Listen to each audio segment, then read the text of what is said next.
Hey guys, how's it going? Welcome back to the Scout Prepper channel.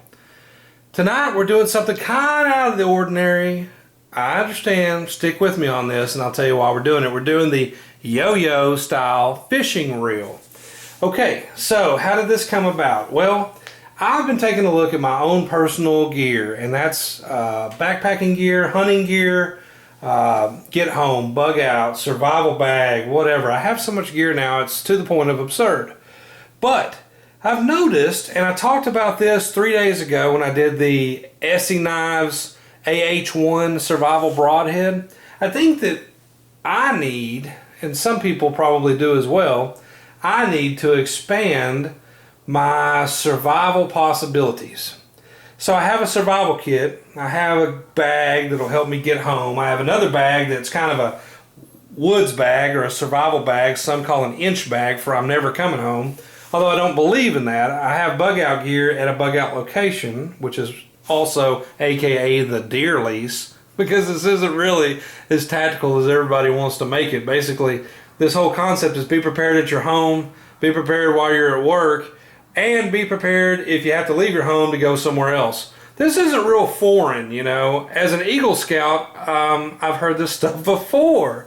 This prepping stuff is not as nonsense as some people are making it. It's always, as a matter of fact, common sense. Being prepared is common sense. So if you get this bag, especially if you buy one of the pre-made jobs on eBay, which I'm seeing nothing but crapola. I'm sure there's a few good ones, but realistically, come on, man. If you buy something like that, what happens when you run out of the 8 packages of 4-ounce emergency water and the 2 blocks of terrible tasting mainstay bars or whatever? And I have some of those ration bars too. But what happens when you run out of that stuff? Or let's say you busted out the MSR Pocket Rocket with a fuel canister and some old Mountain House freeze-dried stuff, which I've done a huge review on this very channel. And what happens when you run out of that stuff? So let's say you got 3 days worth of that or 5 days worth of that.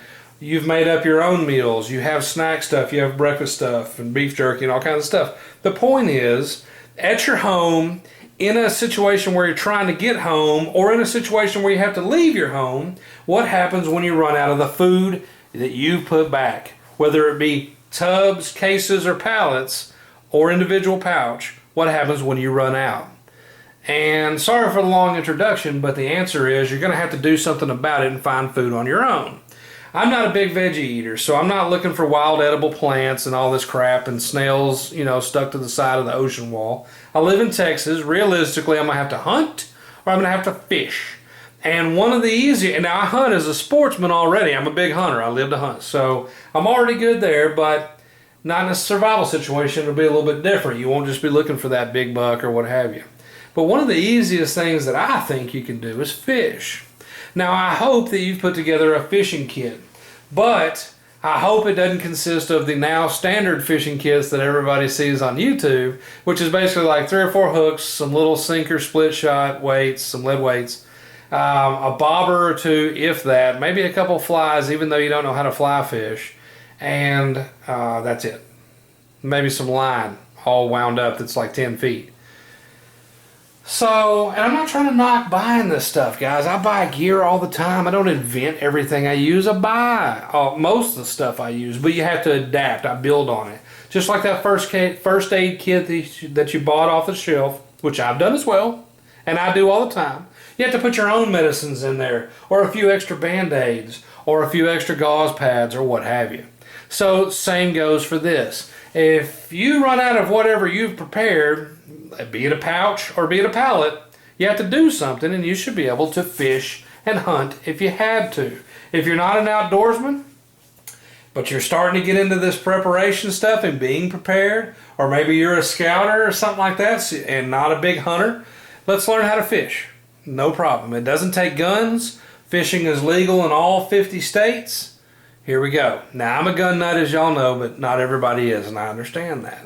I try to make the channel for everybody. So, to expand on your fishing kit, I highly recommend yo-yo fishing reels. But I will say that with the caveat, they may not be legal in your state. I haven't even figured out if they're legal in Texas yet. And we can hunt with nearly bazookas, you know. So, but I can't find anything in the rules, yay or nay, from Texas Parks and Wildlife. So I'm gonna research it some more. However, the purpose of this is a survival item. So this is if your life depended on it. Just like you could hunt out of season if you're eating it to live in a big catastrophe.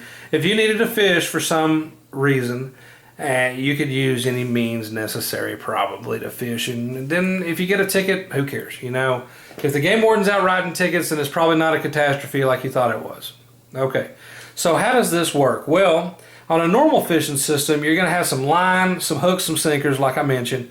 Maybe go find some worms or grasshoppers or whatever hops around in your area for bait. And you sit there with it on a stick, with the line on a stick, trying to catch a fish. Well, that'll probably work. But you may have other tasks going on while you're trying to do, you know, to set up this camp, to build a shelter, or to purify some water, or to get a fire going, or what have you. So rather than sit at the bank all day fishing, which is very nice and relaxing in a normal situation, in a survival situation, you need to go ahead and use your time as wisely as possible. And one way to not burn any calories is to use a yo-yo reel. So you hook this up. It comes with, this is a Fisher brand, Fisher. They don't say that on the front for whatever reason, but it does say right there, made by Fisher brand. I'll hold this here a second in case you want to copy this down. Mechanical Fishers, Diamond City, Arkansas. So I got these off of Amazon, but you see them on eBay as well. You know what? I got these off of eBay actually. They were $1 cheaper than Amazon. $31.99 free shipping, and it's a dozen of them. I bought 12 because I want to put 2, because 1 is none and 2 is 1. I want to put 2 in my survival kit, and then 2 in each of the kids' bug out bags, my wife. Okay, so I wanted to have some extra ones. A couple of them at the deer leash just in case. And here's how it works. It comes with some little cords, little white cords, with some more swivels as well. You see the little brass standard swivel. You hang it up right here, okay, through that hole from a tree or a tripod that you make out in the water or you make over the water. Tree, tripod, stream, pond, whatever. Okay, you're fishing. So you hang that out, pardon me. You hook up your line, okay, your leader and your line, like a steel leader or your line right here, with your hook, with your weight, with your bait. You don't need a bobber of any kind. A float is what that's called in the rest of the world. In Texas, that's a bobber. So you pull this out, you push the trigger down, which you see is right there, okay? You push the trigger down and your line hangs like this. It does hang over the reel. And when something pulls on your line, it yanks it up. Now how cool is that? So you pull it out. Excuse me, my little thing's tangled up. Pull it out. It's hanging in the water, and when the fish hits it, it yanks the fish up out of the water. Now this is the standard, I think they call it the, stainless steel spring. They have what's called a flat spring as well, and it pulls harder. So if you live, let's say, anywhere up north with bigger fish, like you're trying to yank out some kind of steelhead, I don't know, you know, what, a muskie, whatever you got, you might want to go with something a little bit stouter, the stouter version. Down here in Texas, I'm talking crappie, bass, catfish, although the catfish can be huge. But I'm going to hang it higher, not lower in the water where the biggest catfish are. But I'm normally getting some little fish out of this, guys. Some panfish. And now you're fishing all day. You might go 2 or 3 days without getting a deer, without getting a rabbit, without getting a squirrel, without getting all these things. You might get them right off the bat, but you might not. So the point is, if you're going to be out there and you have to eat to live, or more importantly, your family has to eat to live, expand your capabilities. If you guys watch Nothing Fancy videos, and I've watched 1,000 of them, I love them, you know, he talks about capability. And this is a capability. That little basic fishing kit, which I have, which I was just ragging on a minute ago, you know, that I have with just the line, the hooks, and the weights, will do the job. But could the job be done better in your pack? For, I don't know what this weighs, 3 ounces, 2 ounces. For a few ounces, very small, you see its weight, you know, it fits in the palm of my hand and then some. For one of those to go in your pack, it's no big deal. Is that a sacrifice? Not really, man. A couple ounces here or there. I'm not having to take anything out of my pack and compromise my capabilities I've already put together. I'm just adding one little thing, couple of ounces, and it could do the trick. And with 2 of them running, you may be getting a lot more fish, a lot more chance for fish. You could put out 12 of them, and then what are your chances of catching some fish? You know, you've heard of things like trot lines, bank lines, things like that. And bank line is something great to have with this because you can use that for your fishing line. Bank line is just a black, normally waxed kind of string or cord. It's real thin. It's like a thick string, and that's a real good stout fishing line if you're going to make trot lines or yo-yo reel lines or stuff like that. So just something to think about. I gave you more philosophy than gear on this one, but I don't care if you don't want a yo-yo or not. I don't care if you don't want to carry some kind of hunting pistol or something with you, you know, in your kit. But I want you to think, like I've been doing, about your capabilities. And are there some pieces of gear like this that you could add to give you a better chance out there? Because the chances are, if you're not a trapper, you're going to have some trouble with snares, to be honest, just to begin with. Because you have to have a lot of them. And you have to know what you're doing. And you have to put them together right.